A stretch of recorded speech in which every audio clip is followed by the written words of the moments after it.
You're listening to episode 70, Fright Night, directed by Tom Holland. Did this revamp the vampire genre? Let's find out on this episode of Video Villa Podcast.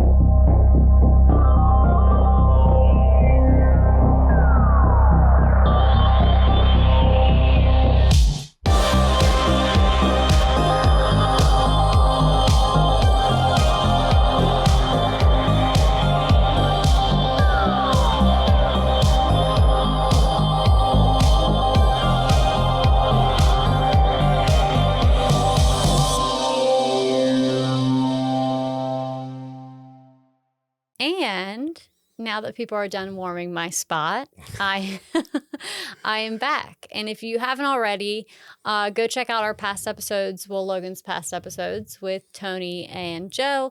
They reviewed some really great movies throughout the month of October, which is our favorite month. And they really dove into some really good ones that you guys did. Yes, we are not done with the vampire genre. We got one more vampire movie, and that is Fright Night. We just did previously Near Dark and Innocent Blood. And now, I mean, you cannot talk about vampire movies without talking about Fright Night, I feel like. Yeah, it was hard for us. There's a lot that we wanted to talk about when it came to vampires. Like, my boyfriend's a vampire. Yes. So there was a hot list that was really hard to No, yeah, there was a down list. to. There literally was like a list of 10 different movies. And, I mean, you got Lost Boys, and I mean, there's enough. I don't want to say all of them because eventually some of those those reviews will still come out. Yeah, they'll surface. They'll surface because they're just like, well, let's put a pin on that for later. Yeah. Yeah. Yeah, so I pretty much vetoed some things because I wanted to do my boyfriend's vampire. So Tony and Joe took my spot. But yeah, definitely don't forget to go check out those episodes throughout the month of October. And without further ado, we are kicking off November with Fright Night. Yep, Fright Night. This was one of my early movies that I got into my my horror quest, if you will, when I got to a certain age and I didn't find scary movies to be too scary. And I was not a scaredy cat anymore. So I was like, you know what? I'm actually going to watch this. And I watched this with my daddy. And I remember watching it. It was fun because this movie, it has got a perfect concoction of funny. It's cute at times. It's very sad at times. And it actually has a heart to it. But then also, you get really cool vampires and a lot of really good special effects. It's this weird, like, it is a good intra-level horror movie because it's not actually scary, but there's enough there to kind of get your heart pumping, I feel like. Yeah, I mean, I don't think it was that deep, like, emotional or sad, but... Well, my thing is, when I say sad, it's like Ed's character... And then, like, what happens to him, unfortunately, like that kind of like, it is kind of like, I mean, well, he's his best friend and stuff like that. And he's the kid that gets picked on all the time at school. And he finds this outlet, but then it ends up being his demise. That's kind of like, if you do think about it, like, a little bit more than what you see on TV, you're like, oh, that kind of sucks. Because, like, he wasn't a bad guy, but. I mean, he was an ornery kid. Ornery kid? What do you mean by ornery kid? Like, I don't know how to explain it. I mean, I feel like I said, I feel like he was weird in the movie and stuff like that. And I mean, obviously, there's got to be something because when at the point in the movie where Charlie is actually believing that there's vampires, that's the first person he goes to because he feels like Ed knows all that kind of stuff. Yeah. So like he is like kind of like the weird kid at school, but him and Charlie are just so happen to be still friends and stuff like that. Yeah. So I say that was sad. Like that part's kind of upsetting. Like, oh, cool. He didn't have to die, but it makes the movie kind of look like it makes the movie good because you do get that element. You know what I mean? Yeah. Yeah, I guess if you think that far into it. Yeah, that's what I'm saying. Like when I was little watching this with my dad, I didn't think that much into it. That was more like when I got older and stuff like that. Because really, to be honest, when I first saw this movie, I don't remember all of it. When I do remember bits and pieces because I don't think me and my dad started watching it from start to beginning. I think it was one of those things where he was watching it and I just came in and sat down and watched with him. Honestly, even though you asked my dad, like, you ask him, like, do you really like scary movies? Oh, okay. But then if you if you watch movies, like 9 times out of 10, it's going to be a movie with subtitles on it, or it's going to be some historical film, or it's going to be a vampire movie. I don't know. The last several times we visited, it's all been like Western. Well, yes, sorry. Yeah. Movies. Let me take that back. He loves him some Westerns. Loves him some Westerns. But that's the thing is like, that was his generational, like, superhero movie kind of like thing. You know, like the like Western. cowboys and Yeah. Like that was his thing. Yeah. Yeah. So like, yeah, I get that. But yeah, like with some of the cool like behind the scenes kind of stuff. So as you said earlier, it was directed by Tom Holland, who brought us Child's Play and stuff like that. And he also directed a movie that eventually we're going to get to reviewing. This was just Thinner. It was a Stephen King adaptation, which has a huge fan base. The Thinner movie has a humongous fan base. But yeah, he ended up working on this. He was one of the he was one of those actors turned director. He had been in films like all in his earlier 20s and 30s and stuff like that, and then wanted to take a shot at actually directing. He started writing some scripts and stuff. Like he had worked on Psycho 2 script, which actually people like were like, hey, this guy's pretty good. Like he can write stuff, you know what I mean? And he started working on Fright Night when he was working on the Cloak and Dagger script and stuff, and working on that film.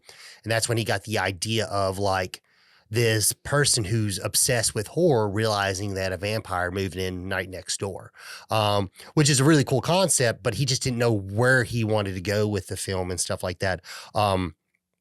His first draft of the film didn't even have Amy's character in it. Like it was just him and Ed and like the two other main characters, Jerry, Billy, yeah, and and Vincent, Peter Vincent.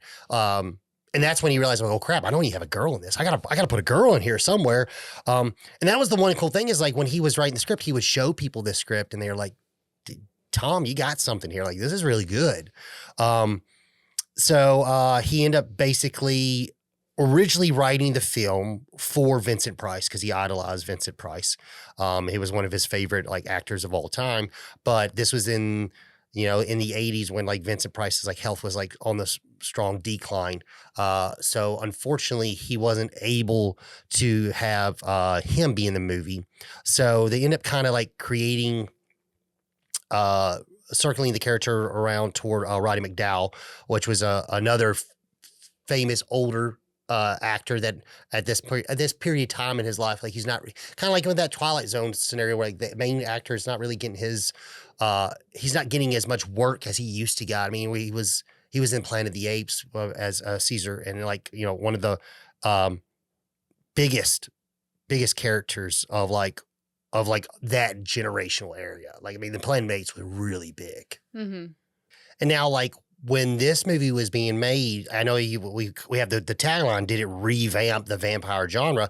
But at this point in time, like, vampire movies were more looked at as being silly. Like, they had lost their essence from our old, like, our Universal Dracula and stuff like that. Like, it was kind of more of, almost like an exploitative kind of style. Mm-hmm. We had like, vampire movies that were more erotica than actually like real like vampire movies and stuff. Yeah. And then you also have like more kid related ones. Like My Mom's Boyfriend's a Vampire. I think it's the one with the aunt from Sabrina the Teenage Witch. Oh, well, later in the years. Yeah. Well, I'm saying like there's every so many years, I feel like there's a string of different variations of like vampire movies, like playful kiddie ones. Oh, yeah. Then you also like mid 2000s got like your TV series of like vampires. Mm. And even still like the most recent one I think is what was the one that we were watching? Well, that might not be the most recent. Well, there is that one new kids. The new kid. Well, yeah. Well, True Blood was really big. Like, that was really. And now you have like I think it's Vampirina or something like that, like a little like a girl's cartoon. Yeah, yeah. Well, that's the one cool thing is like so like we started this I want to start talking about vampires because like vampires is like one of those constants where it's like there's always going to be vampire movies and stuff like that. We're always going to have new stuff for this genre. And I think Tony brought it up on like our last Innocent Blood episode, but he goes, we're in an uphill. We're going up again. Like we just previously went through the big upswing with the Twilight franchise, and now we're going back up again with now there's a lot of new vampires. Like we got a new Dracula movie this year. We got Sinners this year. Yeah. We got Abigail and stuff like that. So like last Voyage of Demeter. You got Renfield and stuff like that. So like we're getting a big upswing of new vampire films. And this was kind of like this was that new restarter. Mm-hmm. Like Fright Night comes out. A couple years later we get Near Dark and Lost Boys. So like these three films are like for the 80s, it's like some of the most iconic vampire movies. And then you get Bram Stoker's Dracula later in the 90s and stuff. And it's like, you know, and then we get like Dusk Till Dawn, which is a whole new type of vampire genre film that is very different. That's another thing that flips the nail on the head, kind of changes things up. And that's what I really like about this film, because like it has some of the best special effects of the 90s. And it's got a huge crew of special effects. I mean, there's so many people that were working on this film to create different monsters and prosthetics and stuff, like to the point where like there's like a list of 5 different guys who are like, I want to do this. No, I want to do this. No, I want to do this. You better let me do this.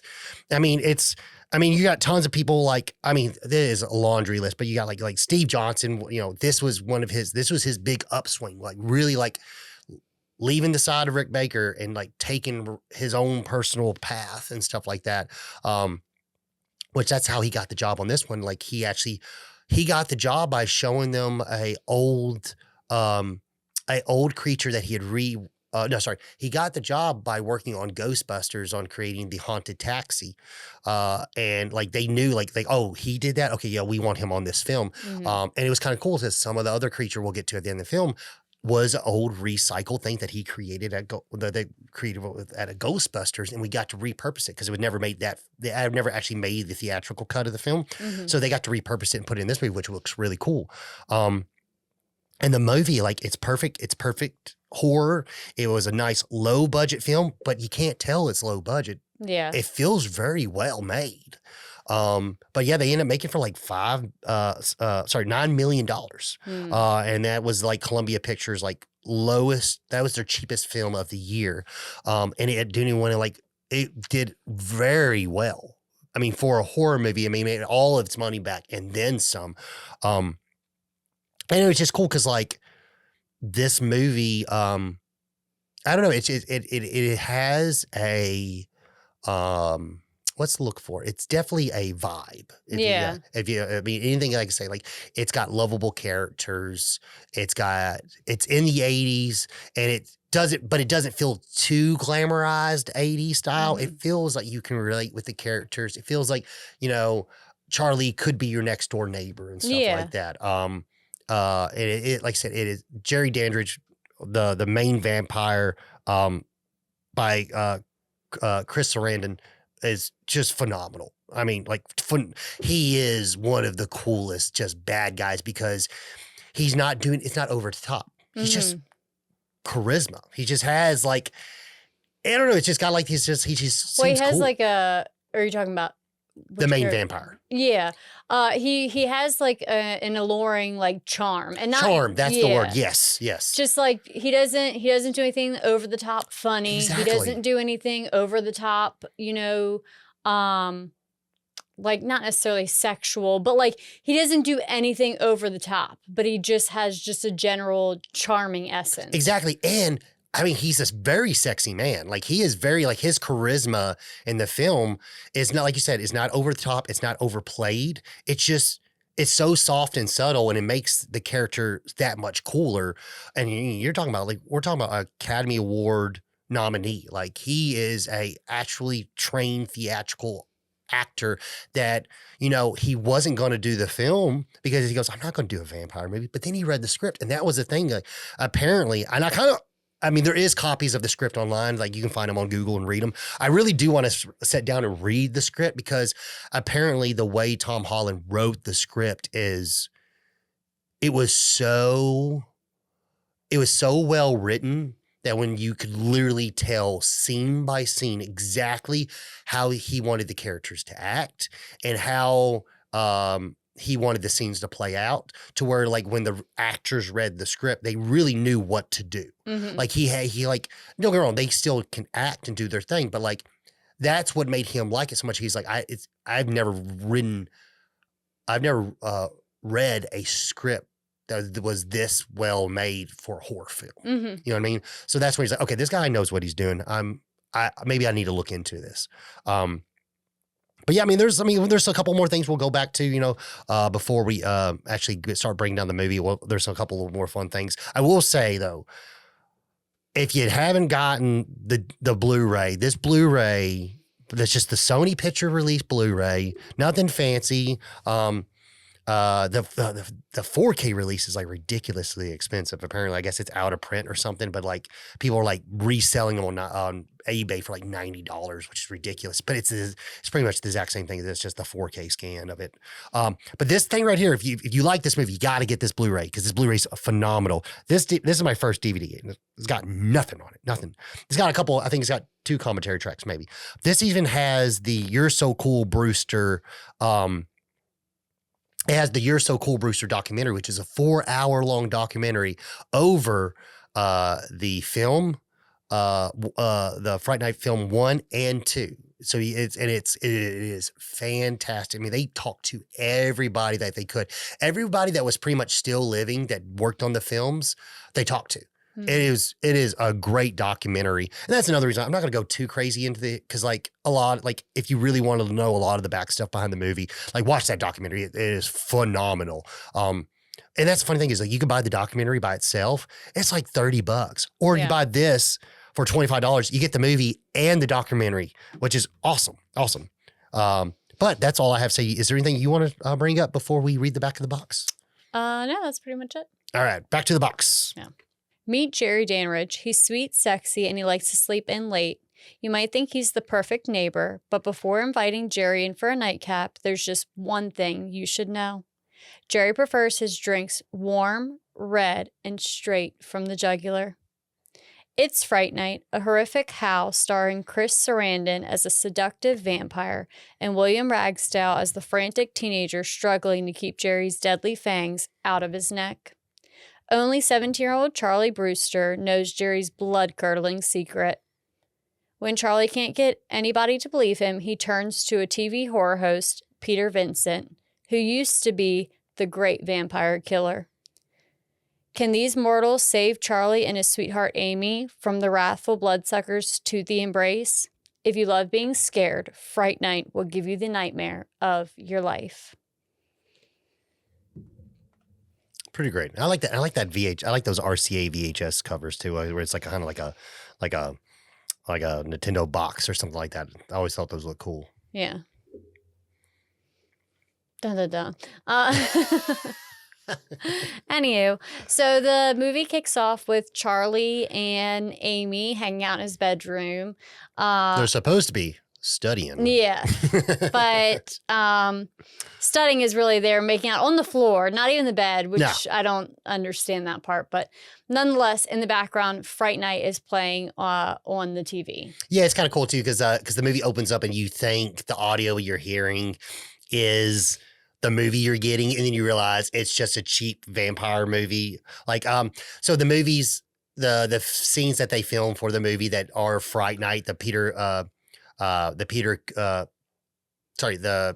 Vincent films, where he is hosting and showing you his own film. Like they're supposed to be like the Hammer films and stuff like that. So like when they're not in black and white, they're in color. There's blood and stuff like that. But they're made to look kind of cheesy and campy and stuff like that. Because now, as like a retrospective, you rewatch those, they kind of feel that way, even though they weren't meant to come off that way. Mm-hmm. But that's another thing I really like. I like how there's a horror host in the movie and how it's like an Elvira or like a. Like a Twilight Zone kind of thing, it brings that like little cool like essence to the film. And it just makes that fun. Then it's even funnier when he like assumes that he was like he's gotten to the point where he's gone crazy and he thinks he really does hunt vampires. So that makes it even funner in the film when we get to that point.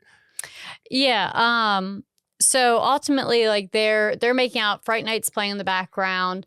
Amy stops Charlie because she doesn't want to go any further. Yeah, she doesn't want to go all the way. And so, but then there's like a flip of a switch, and she's like maybe open to it. So as this is as these wheels are turning in Amy's head, Charlie's looking out his window because there was a house that was up for sale. It was an empty house. Yeah, it was next like abandoned door. forever. Yeah.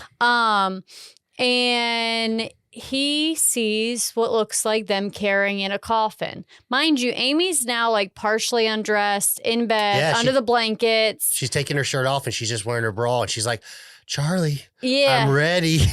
Yeah, and Charlie could care less now because his neighbors are carrying in a coffin. And so that obviously causes issues between Charlie and Amy is obviously upset. So she storms off, is essentially upset that Charlie was paying no attention to her.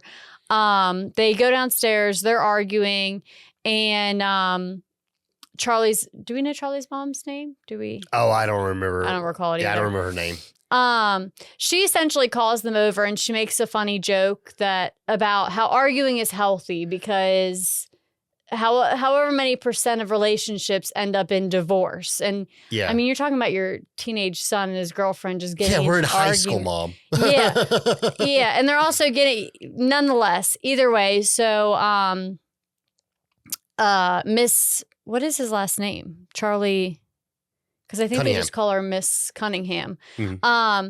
So Miss Cunningham lets Amy know to let her mom know something or whatever on her way out. And Amy tries to say goodbye to Charlie. And Charlie is so fixated on the fact that the neighbors were carrying in a coffin. And now he's creeping Brewster. It's Brewster. Sorry, Charlie Brewster, not Cunningham. Either way, so... That's Happy Days. Yeah. That's Richie Cunningham. Yeah.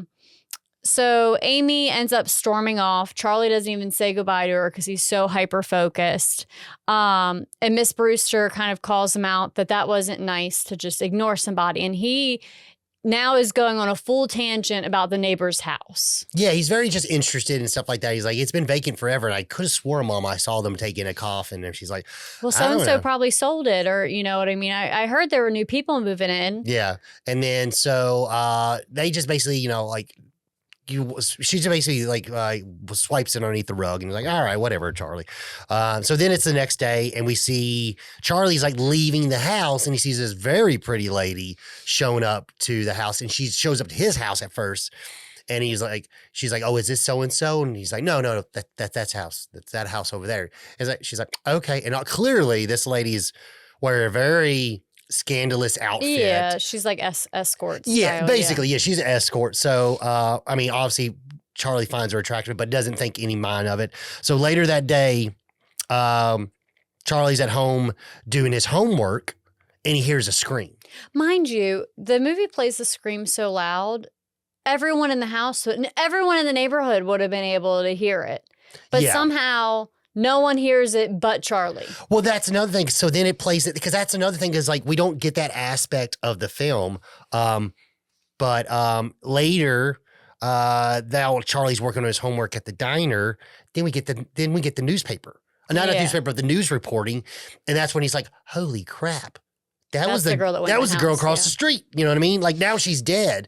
And Able Ed makes a funny joke where he's like, yeah, they found these people. They found her dead.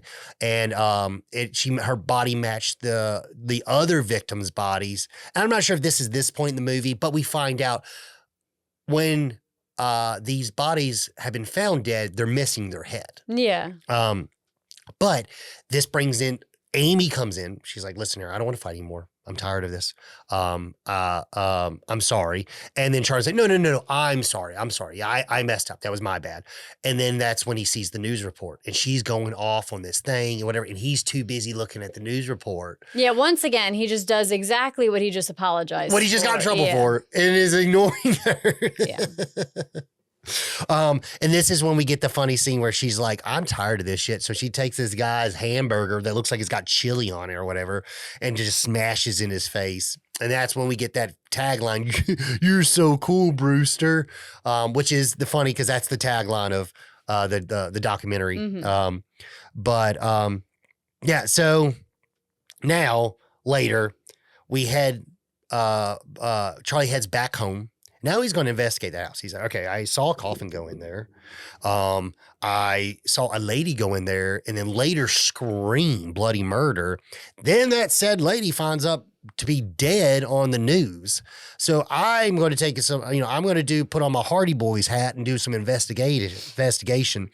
And this is when we get to meet another really great character, which is Billy, kind of like Jerry's terror caker, roommate, terror caker, whatever you want to call it. And it's really funny because like that character's, he's not intimidating at all throughout the movie, but he's just silly. He's actually like snarky. Yes, it's very snarky. It is very funny because he's like, Jerry's like looking down at the basement and stuff like that and trying to like, oh, what is that thing? What is the thing where it's the basement on the outside? What do you call that? You mean like the windows, the ground level windows? The ground level doors that you when you like the little like hatch doors. Yeah. What is that? I mean, they're doors to a cellar. Cellar, yeah. So the doors to the cellar. They're common around here. And he's like looking at those and stuff like that. And then Billy's just like, "Hey kid, what are you doing?" And it's just so funny how he says it. And he's like, "Nothing." He's like, "Okay, better stay that way." Also, mind you, those cellar doors and those outdoor cellars, are those big in Tennessee? So depends because, I mean, we had a mixture of basement housing and slab housing. It just depends on where you live. Yeah, they're really common around here. I don't know if it's something to do with being on like a peninsula or whatever, but you got to think people put their laundry in it and there's no access to the house. So like during the winter months and stuff, like you have to it's carry... it's a basement without having an indoor access, right? House access. Yeah, like and they're super common if you live like on a waterfront. Because I have an aunt and uncle that had one. So, and it was always like, there's usually snakes down there and like, because it's just essentially connected to the outdoors. And you keep your like canned vegetables and things out there in your laundry. The most inconvenient thing in the world. Like, well, the fact that the access is on the outside and it's not a normal door, it can make creatures get in there really easily. Well, also, not only that, but the fact that more often than not, your washer and dryer are out there. So then you have to literally go outside of your house to go underground to then go wash your clothes. Well, that was another thing is like when we were watching Halloween, I was, and I've seen that movie thousands of times. And we're sitting there watching it together. And I'm like, why are there washer and dryer in a completely separate building? Oh, in the hut out back. Yeah. And I was like, is that like a rich people thing? I'm confused. No, I think it just maybe used to just be a common thing. Maybe in the 70s, the 50s, 60s, I mean, growing up, and most of our friends and family had their washing machines and dryers in a cellar that you access only from the outside. Yeah, this was just weird because it was above ground. That was the whole point. Yeah. Like, she had to leave the backyard. It was like a shed with the stuff in there. Yeah, well, I mean, it was a nice shed, but like it wasn't just like a... Because you also got to think about it. It needs water hookup. Yeah. And your house already has water hookup, so why would you put it... Like the shed instance. Why would you put it in a shed for its own water hookup when you already have water to your house? Yeah, you have to leave the house to go do it and come back. Yeah, that's anything where it's like people literally don't get apartments because the washer and dryer are in the basement of the apartment, let alone having to walk outside their whole entire house. This is our new podcast where we just talk about washer and dryers. Yeah. Architectural, like what the fuck. All right, so now... It's later that night. Okay. So Charlie saw the lady. B, he saw the lady dead. And then on the news and heard the scream. So now it's the next night over. And now he is basically spying. He's doing homework again, but now he's starting to kind of like spy on the house. Yeah. And we see Charlie basically watching horror movies. Oh, he's watching Fright Night and he's doing his stakeout with his binoculars.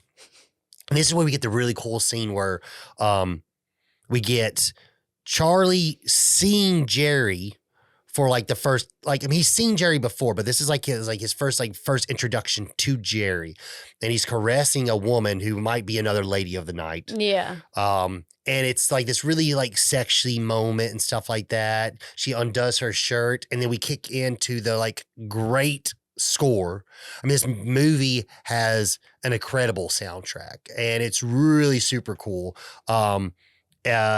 I forgot. I'm sorry. I wrote his name down. But he's the guy who did the Terminator soundtrack. Brad Fidel, or Fidel, or I think it's Fidel. Brad Fidel, because he also was the keyboardist of Hall & Oates as well. Great synth work, but not only is it awesome synth work, he used a electrical violin. So when you think that was that that usually would be plucked on a guitar, like a nice guitar riff, is actually the electrical violin, and that's what gives it that long like synth noise, but also on a guitar. But it's not a guitar; it's the violin. And that's when we get hit with this really cool 80s, but like, once again, it's not over the top. It just sounds cool. And it's like timeless, because like you can even listen to it now and you're like, man, this is a cool track and stuff like that. So that kicks in. And then, we see him looking at the lady and Jerry, and then Jerry looks at him, and he knows he's watching him. And this is that moment. Because he pulls the blinds closed. He pulls the blinds closed, and he looks at him because he also shows him teeth. And then when he grabs the blinds, you see those long fingers. Yeah, that scene's pretty cool. And then he gets scared, obviously, because he gets, he got seen. Yeah. And like he goes to like basically investigate a little bit more. And it's kind of funny because then he goes outside and he sees to spy on, but first off, before he does that, he makes a big commotion that gets his mom's attention, and then storms outside and is trying to hide, as if his mom's not going to, which is exactly what she does, is not going to go outside yelling for him while he's hiding in the bushes trying to be discreet, which is when they start to carry a body out, Billy and Jerry start to carry a body out. But what's more distracting than someone's mom running out on the front porch yelling their name? Well, because he goes to her and he's like, Mom, there's a vampire. There's a vampire. He made a huge commotion to then go to try to do something super discreet, as if she's not going to chase after him yelling his name, bringing attention to him. Yeah, it's counterproductive. And the reason, and that's another thing, is like, so we see them drag something out to the car. Yeah, it looks like a body. It looks like a body. But then when we find out, we know it's the body, because then then Jerry throws the purse to Billy. He's like, dispose of this. Yeah. So now okay, it is a lady. Yeah. And stuff like that. And we get this point where like clearly Jerry knows that he's out there because he throws that apple right to him, basically. And because his mom has already come outside yelling. Well, yeah. But he's hiding like in the bushes or whatever, but he knows he's there.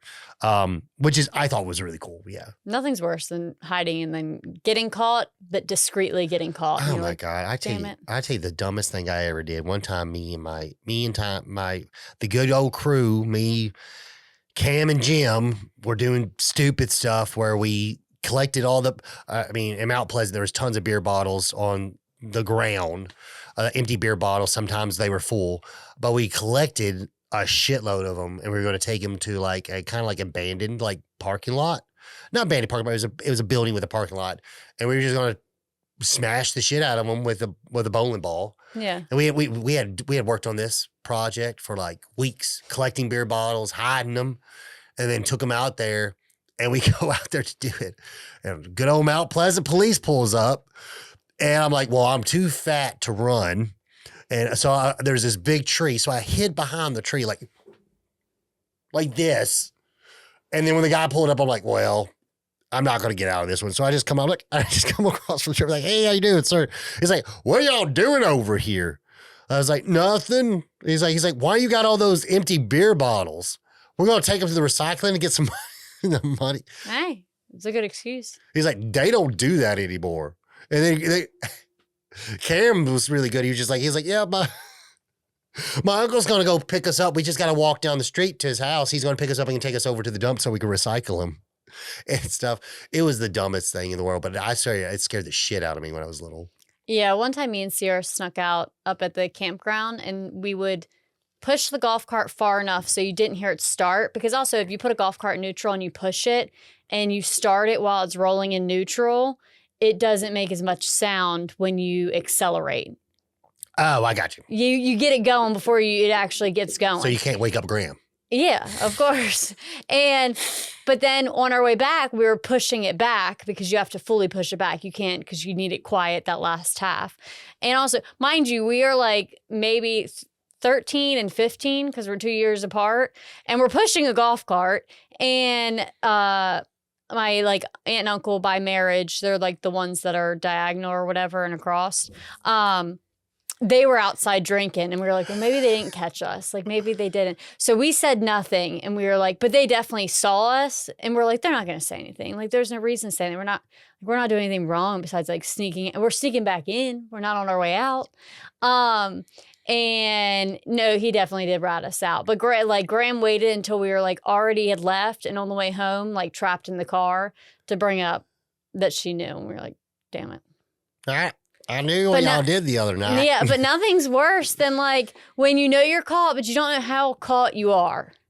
You don't admit to the full truth because you don't know where you're at in the truth that they know. Yeah, but you know you're caught, but it's when you're caught by someone that's like not directly related to you or the situation. So you're like, I don't know what they're going to do. I don't know what's happening next. So I had to prepare for either one. But yeah. Yeah, it was bad. The guy took our names down and stuff like that and our numbers. And he was like, I'm going to be making phone calls if I find something mess up over around here or whatever. I'm like, we're not going to, all we were going to do is just break these bottles in this parking lot, which I'm sure you should not do. Because apparently, even though we thought the building was abandoned, it wasn't abandoned. It was a Lions Club. So it just didn't like really. a VFW type yeah, thing. Yeah, it just was not. We never saw cars there, so we just assumed because it was they're old abandoned. people. They gather twice a week for 2 hours. Yeah. For a spaghetti dinner. Yeah, that's the one thing. Thankfully, Graham was just like, don't do it again. And we were like, okay. Because the thing is also, me and my cousin Sierra, we're the worst people to catch at things because either we're both going to be hard-headed or I'm just going to say, fuck it. I'll tell you, I did it anyway. All right, so back to the movie. But so he throws the apple towards Charlie's direction, letting Charlie know, obviously, I know you're here. Yeah. So now it's the next day, and Charlie ends up going to the police. He's like, listen, those people that just reported dead, I know where they're at. I know where they're at and know where they killed him, and I will show you. So they brings a police officer to the house. Billy answers the door clearly because it's daylight. Jerry can't answer it because he's a vampire. And this is where Billy gets even more snarky. It's so good. But like he just like chuckles like this is crazy, like kind of thing. Like just he plays overly in, like he almost like makes you feel stupid. Which is great. Yeah. It's so good because at first the detective or cop or whatever, he believes Charlie to a degree, but as soon as he says, concerning, that's a missing part. It's a big thing in their small little town or whatever. As soon as he says, investigate the basement, and they're like, okay. And he's like, well, you can go in the basement if you want to. But that's the thing is, they're about to go in the basement. And as soon as he says there's a coffin in the basement, and that's when Billy's like, a coffin? What? And it's just kind of that funny thing is like, it was just that riff where it's just like, the detective was like, all right, I don't need to listen more to this.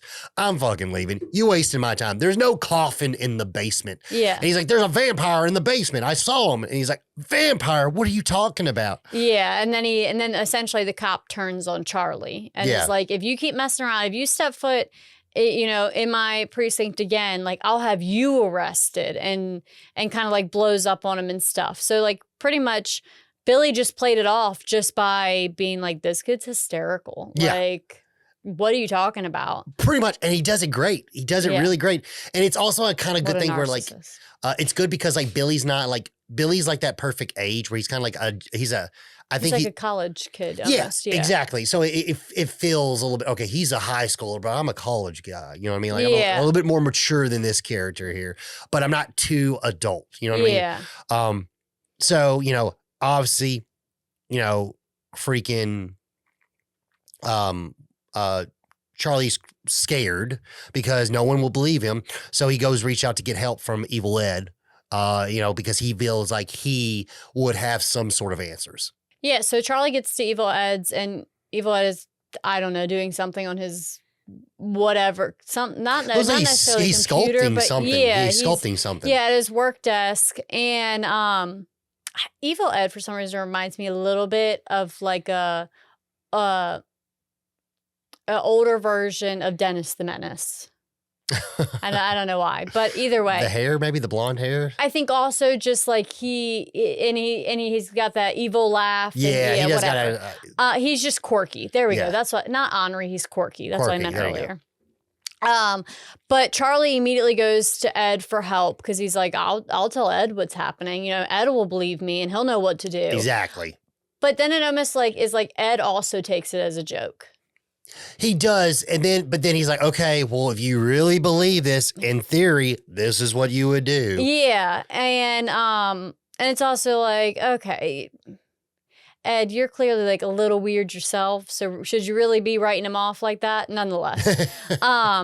So he tells him, I think he mentions the holy water, the cross, the stake. Yeah. Cross, garlic, all that kind of stuff. Yeah. The old traditional vampire repellents. Yeah. And still, but is like kind of like chuckling it off. So Charlie is rushing around because Charlie's like, this man, like, I need to like prepare for this because no one's going to protect me besides myself. And he's like gearing up to fight off this vampire essentially. And he says, before he goes, remember, he can't enter your home unless you invite him in. Yeah. So he makes that very clear. Unfortunately, Charlie gets home and his mom has invited Jerry in for a nightcap. And Jerry brings it up, the fact of, well, she welcomed me in, so now I can, come in anytime. Like, there, in this scene,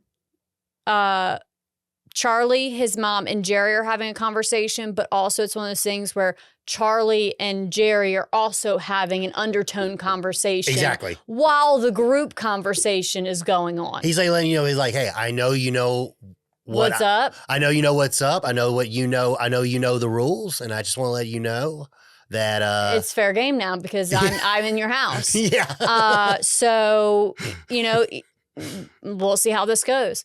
And then Charlie's mom, she's a single mom. She's made a few jokes about that, throughout the movie so far. And she obviously finds Jerry charming, and she just thinks like Charlie's just being like neurotic. Yeah, and that's another thing is like Jerry. Well, first off, Jerry is very charming. Yeah, I mean he just, like I said, he's just got this charisma. He's got this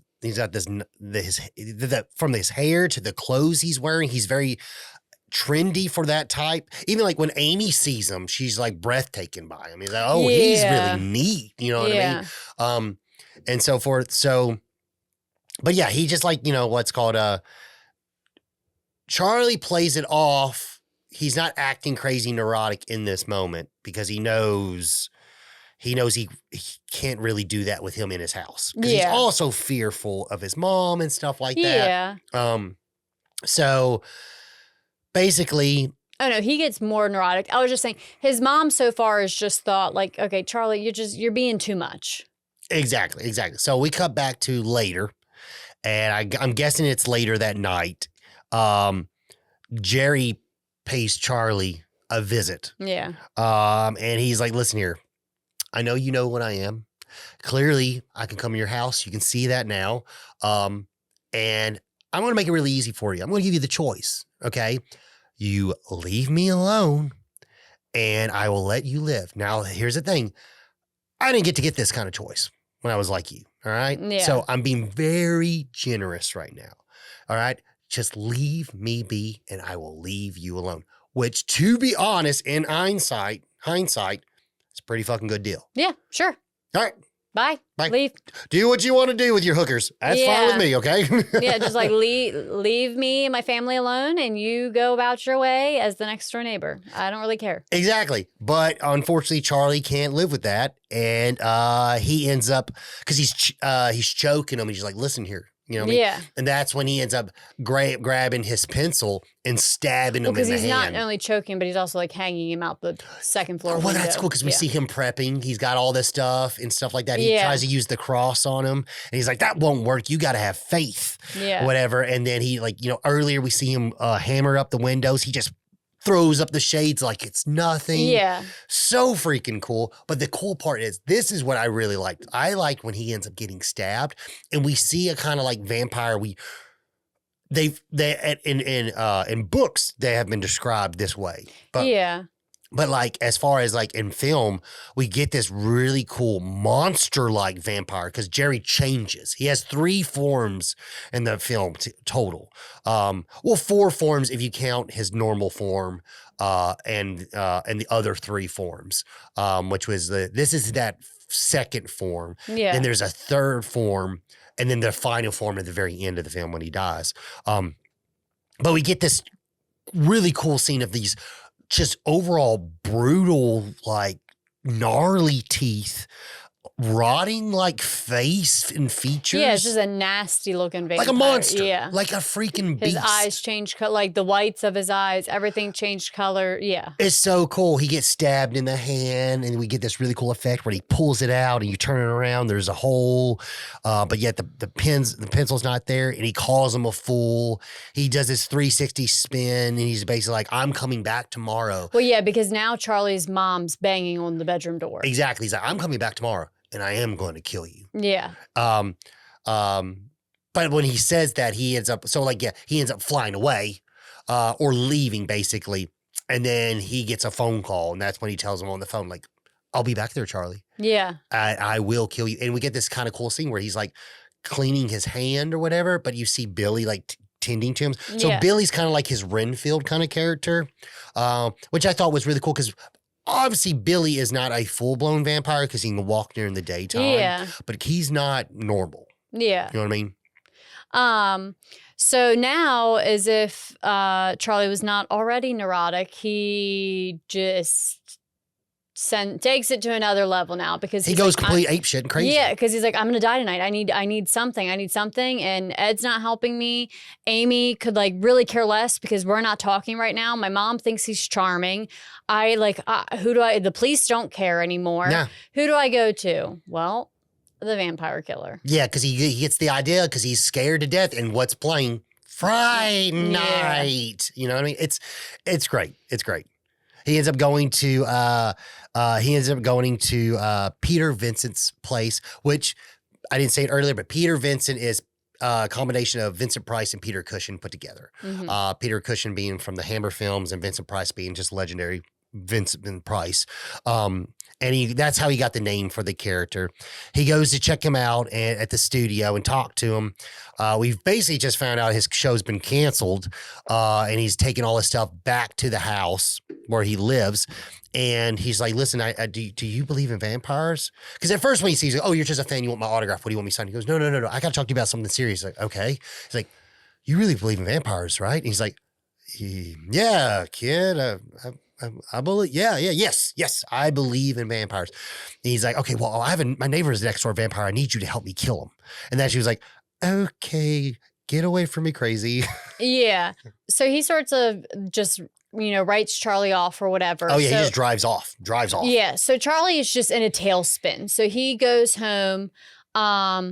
We find this out later, but he goes home. In the meantime, Amy and Ed are like, Amy goes to Ed and is like, Ed, we have to do something. Well, they go to check in on him and well, that's what I'm saying. They come together and they decide to go check in on him. Oh, okay. Yeah. Yes. Amy gets Ed and they decide to go check in on him because they know something's not right. I don't think he's been answering their calls.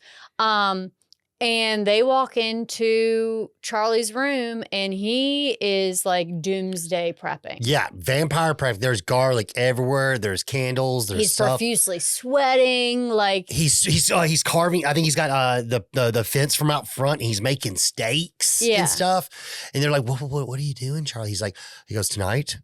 He goes, oh no. He's like, I'm gonna go over there and I'm gonna kill my neighbor because he's a vampire and he needs to die. Yeah, and I will say I love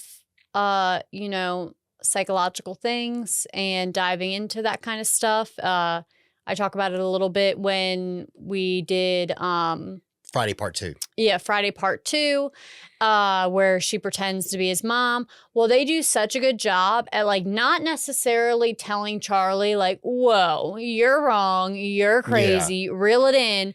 But they also don't overly feed into it. They're just more like, well, you can't do that alone.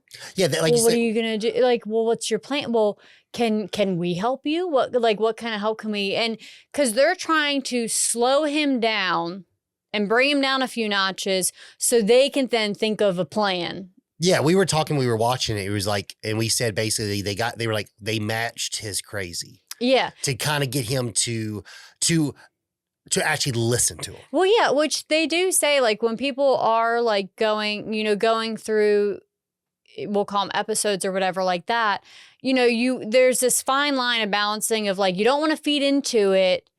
And you don't want to, you don't want to do anything to make it worse by being like, you're wrong, you're crazy, get it together. What's wrong with, Like you don't want to be overly judgmental, but you also don't want to overly feed in it. So you kind of like have to walk this line and help them like go through it in a sense. Yeah. And that's what Amy's doing. And she's like, okay, well, what's your plan? Like, what are we going to do here? And then so she asks him like, well, can you wait for a little bit so we can like help you and we'll do this together. They're like, well, what about, did you talk to Peter Vincent? I did. He won't help me. He's like, okay, well, hold on a second, because you can't do this alone. Because what happened if you get there? You're not going to be able to take on one vampire all by yourself. You're going to need help. Let us go see if we can talk to Peter and see if we can get him on board. Yeah. So she's essentially just trying to pump the brakes. She's not telling Charlie no, but she's just trying to slow him down some. So Ed and Amy are successful at least slowing Charlie down. And now they go try to talk to Peter Vincent. Yeah. They go to Peter Vincent's apartment. They find him and they they talk to him. And it's really dusty ass hair. Yeah, that was one thing. That's one thing is like in the effects department, they were like, "Damn it, if we could have just put a wig on him." But what we did was basically spray his hair with that white hair changing color like you can buy at Party City. And they're like, "That's the only bad part of this movie is his hair throughout the entire film." It doesn't bother me, but yeah, it is noticeable. They really wanted him to have like a bald head and like wear a wig. But they're more, Roddy McDowall was like, I don't want to do that. Yeah. I don't want to do that. So they make their way to his apartment. It's cool because he's got all these cool like special effects things. Yeah. Because he's been working in the film industry and stuff like that. So you can tell he really cares about what he does. And it meant a lot to him. He's like, listen, you talked to our buddy Charlie earlier, crazy guy about vampires. Yes, here, we really need your help. He's going to do something really awful. And we need someone to talk Simpson to him, and he really looks up to you. And he's like, I just can't do this kind of stuff anymore. I'm sorry, I can't. And then Amy's like, well, how does $500 sound? He's like, I'll take check or cash. Yeah. And so what they end up doing, they come up with the idea. They're like, okay. Peter ends up calling Jerry. He's like, listen, I'm going to come over with your neighbor and some other people. He obviously is going through something, and we're going to prove to him that you're not a vampire. I know you're not a vampire, but we need to prove they essentially flip the script on their head, and they're like, okay, well, if we tell Billy and Jerry, like, look, we know this kid's crazy. Yes. We know this kid's, let's just take it all, get him out of your hair. You know what I mean? Let's show him that there's nothing to be afraid of. And there we go. That's all that needs to be done. Exactly. But on the inside, they're also like, okay, well, maybe we'll find out these people are vampires and then we'll, go from there, essentially. Yeah. No, at no point in any time anyone believes that there's vampires there. Yeah. So they make a deal. They're, at first, I think he says like no crosses. But I'll drink some holy water. I'm religious, and he's like, and he goes, and then he was said like, he's like, I won't do that. He's like, but it can be normal tap water. He goes, okay, that's fine because he feels like it would be mockery of his thoughts and beliefs. Yeah. He's like, yeah, that's fine. And he's like, okay, perfect. And they set a date. So ultimately, they all head over to Jerry's house. It's that night. And Charlie agrees. So it's Charlie, Peter, Amy, and Ed. They go over there. They're inside. They're all inside the house. Billy calls for Jerry to come downstairs or come into the living room. And this is where you get like the awe factor of like Amy's like, whoa, you know what I mean? Whoa, look at this guy. Ed's like, they're all not necessarily infatuated by him, but they're all just, I guess, taken back by him. Yeah. So they show up and he's, basically like he agrees to everything. And it's kind of funny because like when they first get introduced and brought in by Billy, and then Jerry has to make his entrance. And it's funny. He goes to Peter Vincent. I've seen your films. And it's almost like he's about to take a jab, but he's just like, I find them quite amusing. Yeah. And it's kind of funny because it's that funny thing because he's a vampire. A lot of his films are based about vampires. Yeah. And it's kind of like, I don't know if it's satirical, but it's kind of like that, somewhat what someone would call these films offensive. Kind of like that, kind of like little banter is like, because I am a vampire and you're depicting my people. I thought that was really silly. But he ends up agreeing to the holy water. He drinks it. He's like, there you go. There you go, Charlie.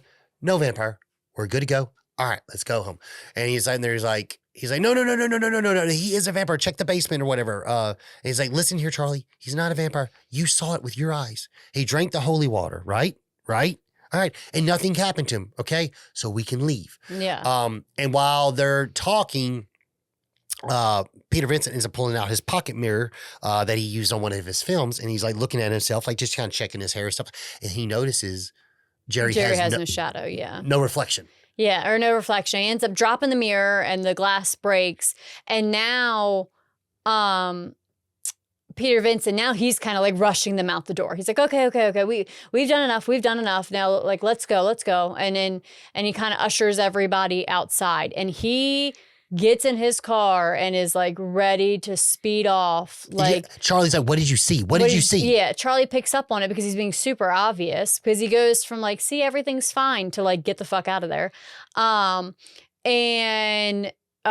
Peter Vincent wants nothing to do with it. No. Like just nothing to do with it. Leave me alone, tries to speed off, whatever. So he speeds off. He does say before he leaves though, he's like, Charlie, he didn't have a reflection. And that's pretty much, but he's like, I gotta go. I gotta go. And he speeds off and leaves Amy, Ed, and Charlie out front. So now they are gonna disperse or whatever, and they're gonna walk Amy home. Exactly, because they're he's still being gentleman. Like, listen here, I don't care what you think. There's a vampire loose. We need to walk her home, make sure she's safe. Yeah, because Ed's like, everything's fine. Charlie, stop it. And ultimately, they're gonna walk Amy home. However, on the walk home, Ed, being Ed, is trying to pull these pranks and trick Charlie that he's becoming, you know what I mean? He's just... Well, first off, he's like, we need to take this shortcut. He's like, first off, we're not going down a dark alley, right now. We need to be out in the open so we can see all our surroundings. And he's like, Brewster, you've gone mad, dude. Like, listen, there ain't no such thing as vampires. Yeah. And then he goes down the alley and he hears his blood curdling scream. And they go in to check in on him. And he's like, I've been bit, Charlie, I've been bit. He's like, you need to get close so you can look at it so I could give you a hickey. Yeah. And he's like, you motherfucker, what are you doing? Stop playing jokes. So they ultimately leave Ed behind and Charlie's walking Amy home and they're going through this like dark set of like garages almost. I don't like storage units. I don't know what exactly it is. Or like a warehouse or something. And they hear another blood curdling scream. Jerry. Little do we know, Jerry was also in that alley.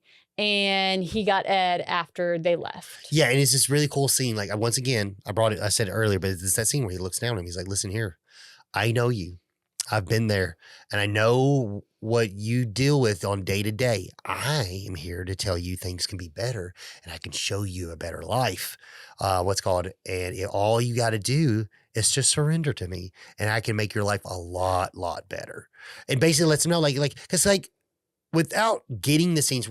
Evil Ed is supposed to be that nerdy kid that no one likes. He's supposed to be the D&D kid, in the 80s and stuff. Like, he's supposed to be like, things back then that are cool now are completely different. But in that time, in that 80s, he was supposed to be like that specific demographic. And he was basically just like letting like, listen, I'll take care of you. All right, but you need to surrender to me. And and in that moment, because everything he's telling him, he agrees with, and he understands like Jerry's getting to something because he knows what he's talking about. You know what I mean? If Yeah. that makes any sense. And yeah, so he gives into him and he turns him into a vampire. And then after we hear that blood curdling scream, they're like, we need to fucking go. So now they kind of start running down at first the streets. Amy's like, should we check on him? Should we check on him? And he's like, no, it's probably just one of his stupid pranks. Let's just get out of here kind of thing. And they both agree to get out of there, and it's too late because now Jerry has turned Ed, and now Jerry's after them. Yeah, he ends up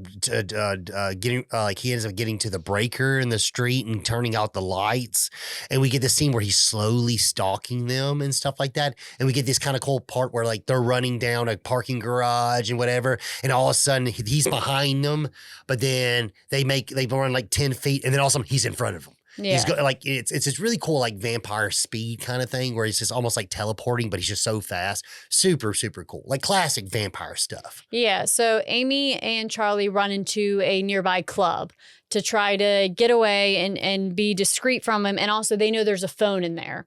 So they can call Peter Vincent for more help to let him know, what's going on.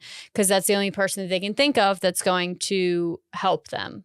Yeah, and then meanwhile, while this is going on, Ed's made his way back to Peter's house because he knows that he knows. You know what I mean? Yeah. But now the master has sent him out for a mission, and it's to take care of Peter Vincent. And we get this really cool scene where, like, once again, he knows he can't go in his apartment, but he lets him in by the way he's acting. And he's like, listen, I need help. I need help. Yeah. And he lets him in, which is great. And then once he gets in there, he turns. Yeah. And his vampireness, his type of vampire is not so handsome looking like Jerry's type of vampire. Well, yeah. It's almost, it's an evil looking one. And Peter ends up being able to fight him off by burning him in the forehead with a cross. Yeah, get a great scene. And he's screaming bloody murder. He falls to the ground. What did you do to me? What did you do to me? And then he runs out the window. Yeah, master will not be pleased with you. Yeah. And he's got these like his contacts with those yellow eyes. Oh, it's so good. Good. So now back at the club where Charlie and Amy are trying to escape Jerry, Amy now runs into Jerry on the dance floor and is like fully infatuated with him. Oh yeah, he is starting to put her under in his trance, under his gaze. And the cool thing is like, so in the if you watch the film, it is slight, but if you pay attention while they're dancing, the more they dance, the more she goes from girl to woman. Yeah, she ages and it's very interesting. And so finally Charlie is trying to find Amy. They're trying to get out of there, and Jerry, before you know it, fights off the bouncers, runs off with Amy, jumps in a Jeep where Billy and Ed are already waiting. Yeah, so basically Charlie's creating such a ruckus, which causes the bouncers, but then due to what's going on between Amy, Jerry, and Charlie, they're like, okay, all y'all gotta go. And that's when Jerry turns his vampire powers on, picks him up, throws one of the bouncers, and then everyone starts getting scared and running. And then that's when they get separated, like you said, and they all take off in the Jeep, where we get the scene where Charlie reaches back out to Peter for one last chance. Like, listen, I really need help. So now that Charlie is trying to convince Peter just to like help him, like all else has failed. They've taken Amy, they've turned Ed. I need your help.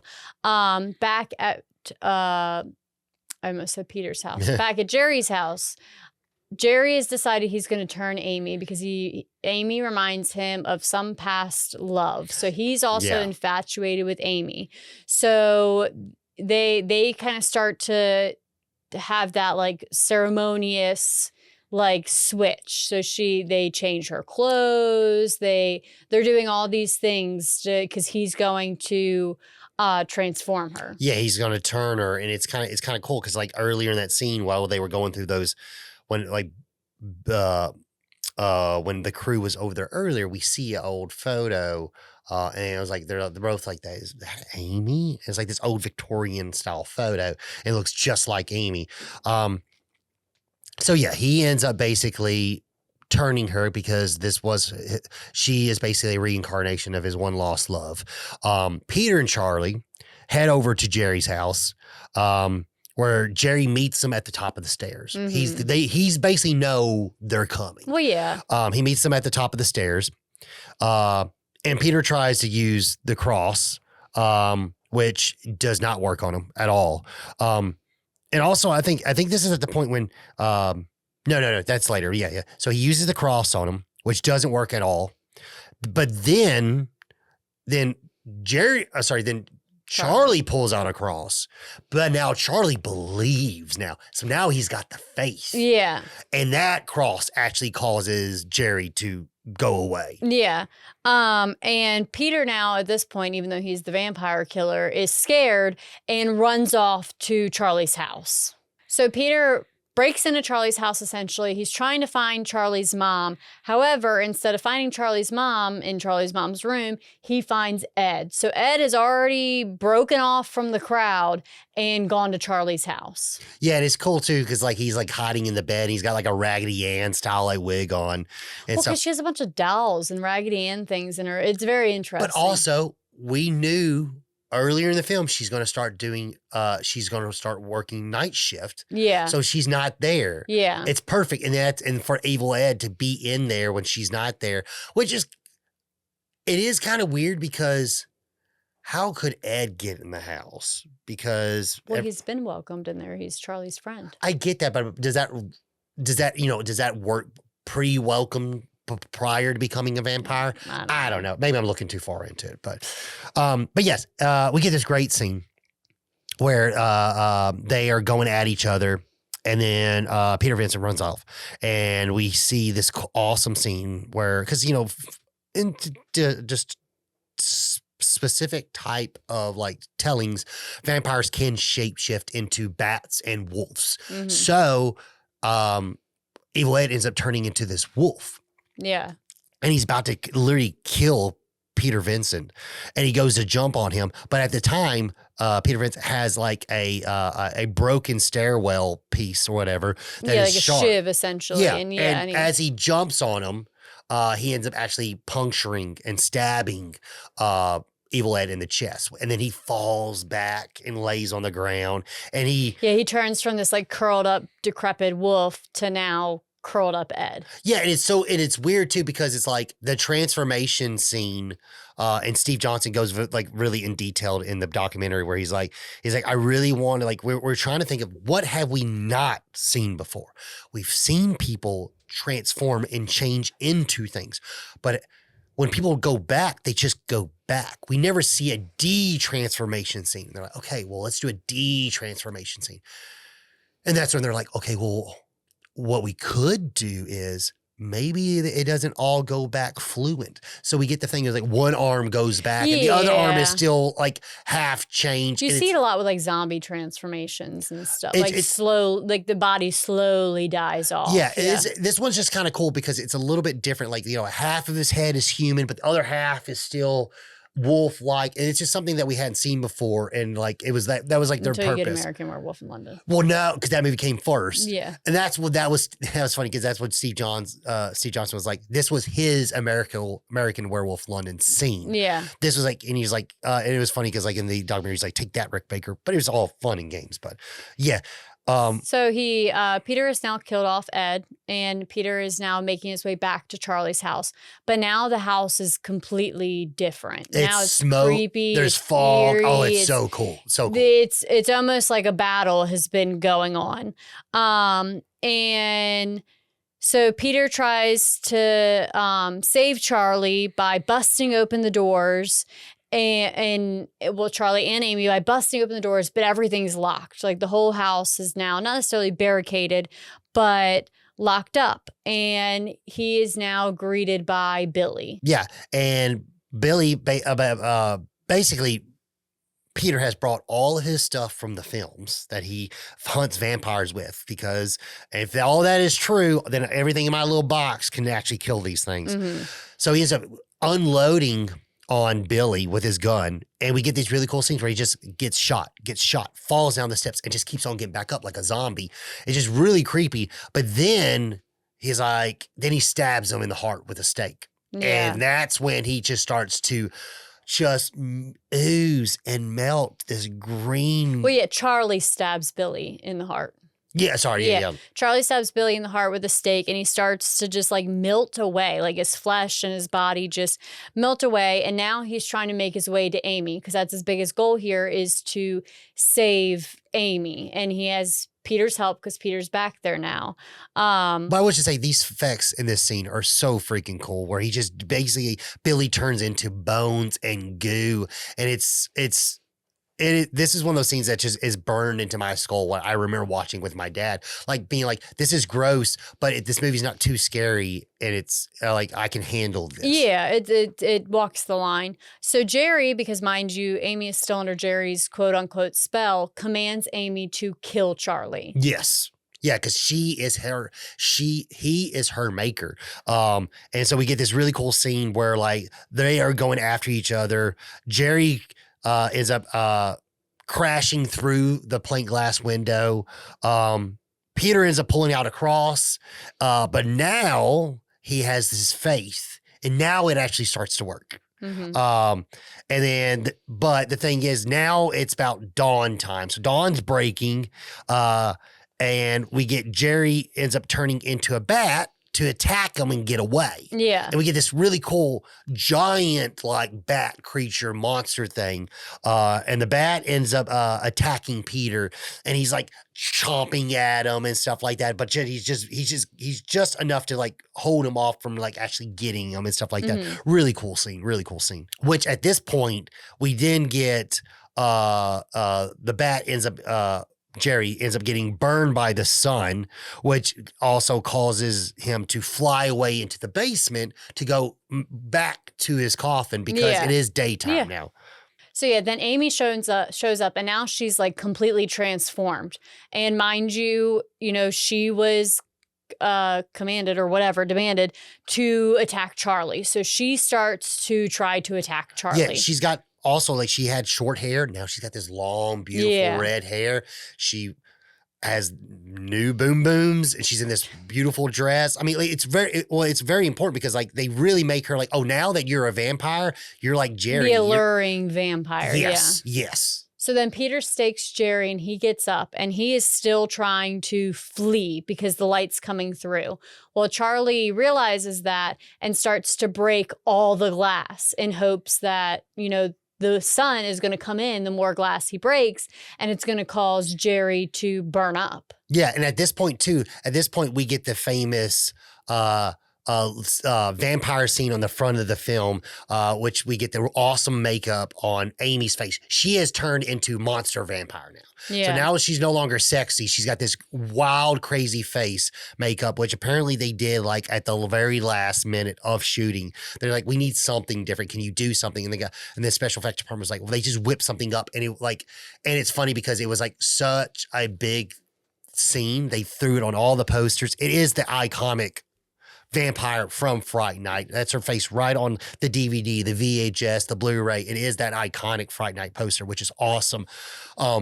And she just looks so cool. But yeah, she's seen the sun, and it's like, it's hurting her eyes, so she's hiding away. They start breaking all the glass and stuff like that and stuff. So Jerry ends up flying away down to the end of the basement, and then he end up hitting with a big beam of sun and bursts into the complete flames. Yeah. And it's green flames. He begins to melt just like Billy did earlier, but in a different way. And he's also this weird, like, beast looking like giant gorilla rib case like creature, like almost like a gorilla head and stuff. And this is the monster that was a ghost they were going to use in the library scene to be the library ghost in Ghostbusters, but they ended up doing that differently. But this monster thing was actually what that was originally going to be. So they end up repurposing it, and which looks really cool with the bat wings and stuff like that. And he just ends up turning and melting into bones. And because I guess some theory is just like with like a Lost Boys is if you kill your maker, you do no longer become a vampire. Yeah. So then that means Amy now transforms back to normal and the vampires are dead. And yeah. And then the movie ends with basically Amy and Charlie getting back together and stuff like that. And we get this really cool little scene where they zoom into the neighbor's house and you hear the evil Ed laugh. "You're so cool, Brewster." Ha ha ha. It was kind of like not sequel baiting, but it was.